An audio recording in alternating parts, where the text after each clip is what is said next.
आज हम 2026 के लिए बिजनेस के कुछ ऐसे सबकों पर बात करेंगे जो कह सकते हैं कि सीधे और कड़वे हैं लेकिन बहुत ज़रूरी हैं। बिल्कुल। हमारे पास एक बिजनेस कोच के साथ हुई बातचीत का सार है और हमारा मकसद है पैसे कमाने के उन बुनियादी नियमों को समझना जो टेक्नोलॉजी, एआई या किसी भी बदलाव के बावजूद नहीं बदलते। और इसमें सबसे दिलचस्प बात यही है। हम हमेशा सुनते हैं कि भारत 140 करोड़ लोगों का बाजार है, एक बहुत बड़ी अपॉर्चुनिटी है, लेकिन क्या ये सच है? यही सबसे बड़ा मिथक है। देखिए, बिजनेस के लिए भारत 140 करोड़ लोगों का देश है ही नहीं। है ही नहीं। सच कहूं तो पैसा कमाने का जो असली बाजार है वो सिर्फ ऊपर के 10 लाख लोगों का है। बाकी सब कह सकते हैं कि शोर है। सिर्फ 10 लाख? ये तो मतलब बहुत चौंकाने वाली बात है। इसका मतलब क्या है? क्या बाकी के लोग मायने नहीं रखते? नहीं, मायने रखते हैं, लेकिन जब आप एक प्रीमियम प्रोडक्ट या सर्विस बेच रहे हैं तो आपका फोकस एकदम साफ होना चाहिए। अच्छा। इसे मैन सिद्धांत से समझा जा सकता है। मनी यानी पैसा, अथॉरिटी यानी अधिकार, और नीड मतलब जरूरत। Man, money, authority, need. हाँ, आपका सही ग्राहक वो है जिसके पास ये तीनों चीजें हैं। उसके पास आपके प्रोडक्ट के लिए पैसे हैं, उसे खरीदने का फैसला लेने का अधिकार है, और उसे उसकी असल में जरूरत है। ज्यादातर बिजनेस इसी पहले फिल्टर में गलती कर जाते हैं। अच्छा, तो ये सिर्फ जनसंख्या के बारे में नहीं है, बल्कि खरीदने की क्षमता और इरादे वाली जनसंख्या के बारे में है। बिल्कुल।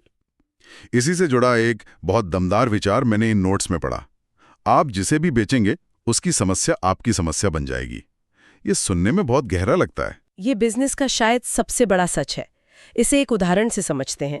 सोचिए, आप दो लोगों को कुछ बेच रहे हैं। एक मछुआरे को एक नाव और एक अरबपति को एक यॉट। दोनों ही पानी के जहाज हैं। ठीक है, एक नाव और एक यॉट। जब आप मछुआरे को नाव बेचते हैं तो उसकी पैसे की कमी आपकी समस्या बन जाती है। अच्छा। आप उसे डिस्काउंट देते हैं, वो फिर भी ईएमआई मांगता है और फिर किश्तें भी समय पर नहीं दे पाता। आपको लगातार फोन करना पड़ता है। आपकी पूरी एनर्जी पैसा वसूलने में चली जाती है। और अरबपति के केस में क्या होता है? जब आप उसे यॉट बेचते हैं तो उसकी समस्या होती है कि सबसे लेटेस्ट, सबसे प्रीमियम मॉडल कौन सा है, क्या उसमें हेलीपैड है, या वो बिटकॉइन में पेमेंट कर सकता है या नहीं। तो अब आपको चुनना है कि आप कौन सी समस्याओं के साथ जीना चाहते हैं, ईएमआई के लिए फोन करने वाली या बिटकॉइन पेमेंट प्रोसेस करने वाली। जाहिर है दूसरी वाली। इसका एक असल जिंदगी का उदाहरण भी है हमारे पास, एक फैशन डिजाइनर का। हाँ, वो वेस्ट दिल्ली में अपना बुटीक चला रही थी, 4 साल से मेहनत कर रही थी। 50,000 रुपए का लहंगा बनाती थी और ग्राहक कहते थे ये तो बहुत महंगा है, बगल वाली दुकान में तो 20,000 का मिल रहा है।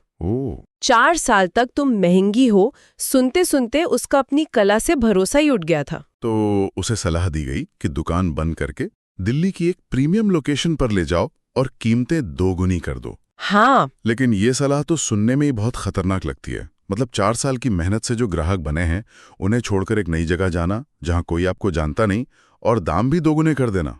बिल्कुल, ये तो बिजनेस बंद करने का नुस्खा लग रहा है। हाँ। और यही डर ज्यादातर लोगों को आगे बढ़ने से रोकता है। उसे भी यही सब डर था, मेरी 4 साल की ब्रांड का क्या होगा, नए ग्राहक कैसे आएंगे, वहां तो पहले से बड़े बड़े ब्रांड्स हैं, मैं उनसे कैसे मुकाबला करूंगी। सही बात है। लेकिन देखिए, बदलाव तभी आता है जब इंसान अपनी मौजूदा परेशानियों से पूरी तरह तंग आ चुका होता है। उसे एहसास हुआ कि रोज रोज महंगी हो सुनने से बेहतर है एक नया खतरा मोल लेना। और नतीजा क्या हुआ? नतीजा कमाल का था। उसने अगले 1 साल में पिछले 4 सालों से ज्यादा पैसा कमाया। वाह।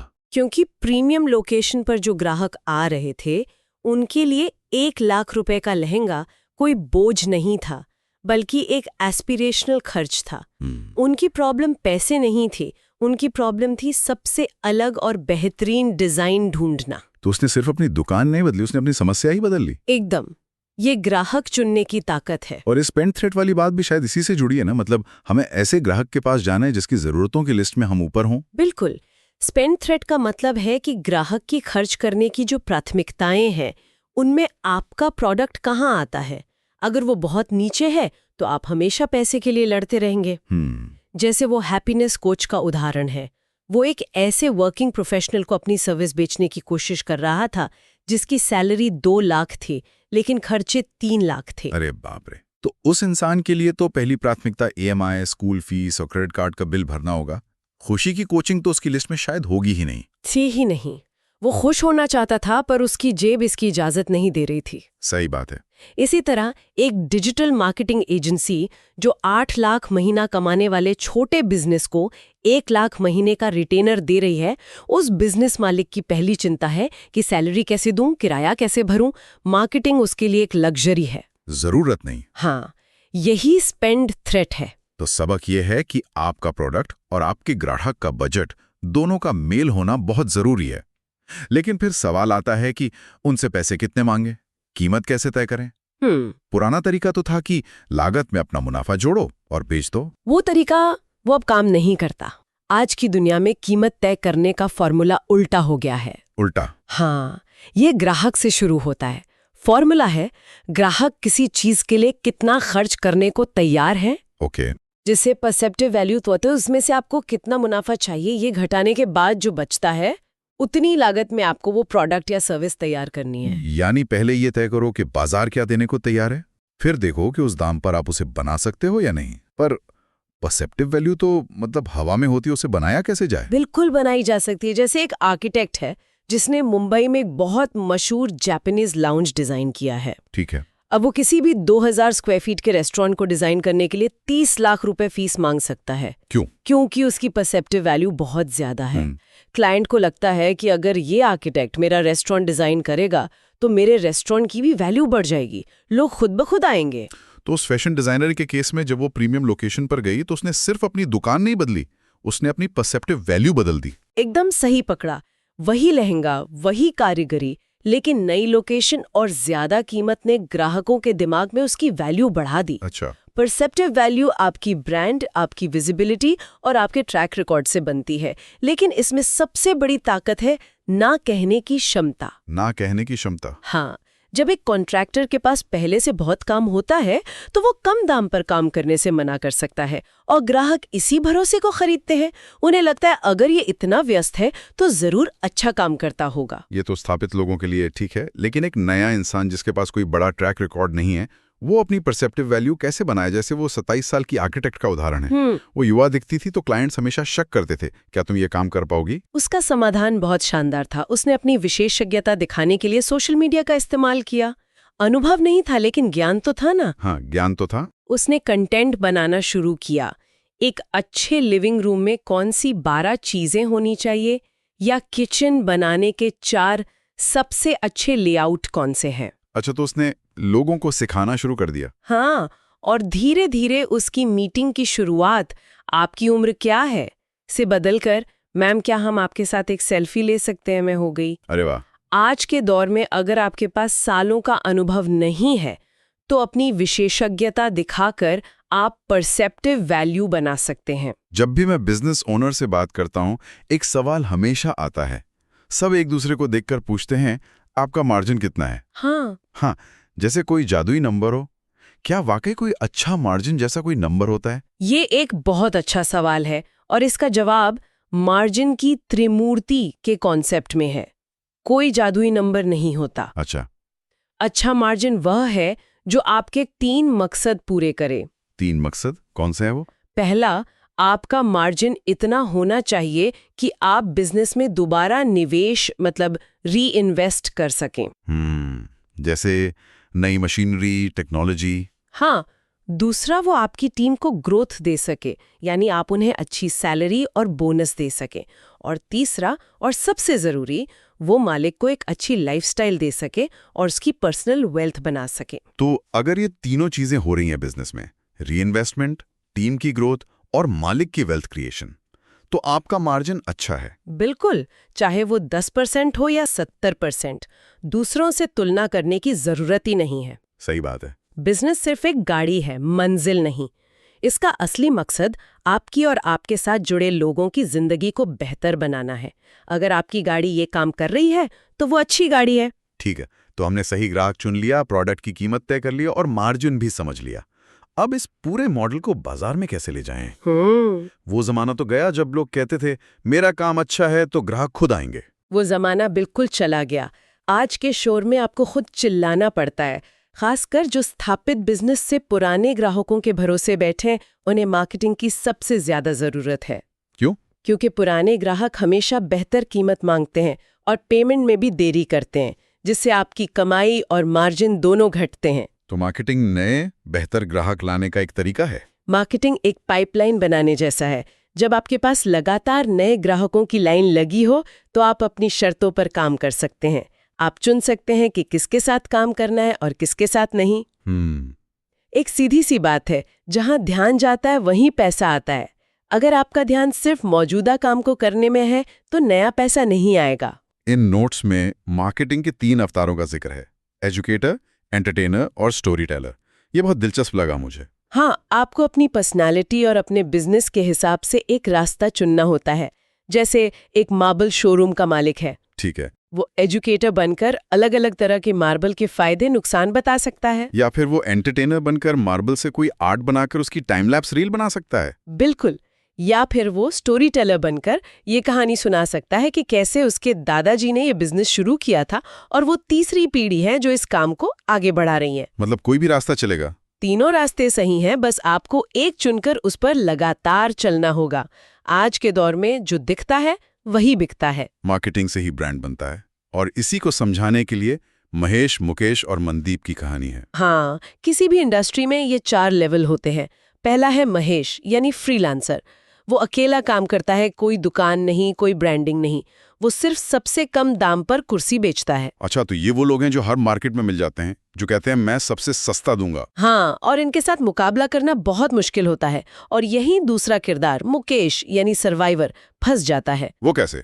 उसके पास दुकान है, वर्कशॉप है, टीम है, खर्चे हैं। इसलिए वो महेश जितना सस्ता हो नहीं सकता। लेकिन उसकी कोई अलग पहचान भी नहीं है, इसलिए वो बाजार के कचरे के लिए लड़ता है। और तीसरा है मनदीप, जो डिफरेंशिएटर है। ये क्या करता है? मनदीप एक स्ट्रैटेजिस्ट है। वो सिर्फ कुर्सी नहीं बेचता, वो एक समाधान बेचता है। वो कंपनियों में जाकर कहता है, मैं आपके कर्मचारियों के सेहत के हिसाब से कस्टम फर्नीचर बनाऊंगा। अरे वाह! वो ऐप और टेक्नोलॉजी का इस्तेमाल करके बताता है कि किस कर्मचारी के लिए कौन सी कुर्सी उसकी पीठ के लिए सही रहेगी।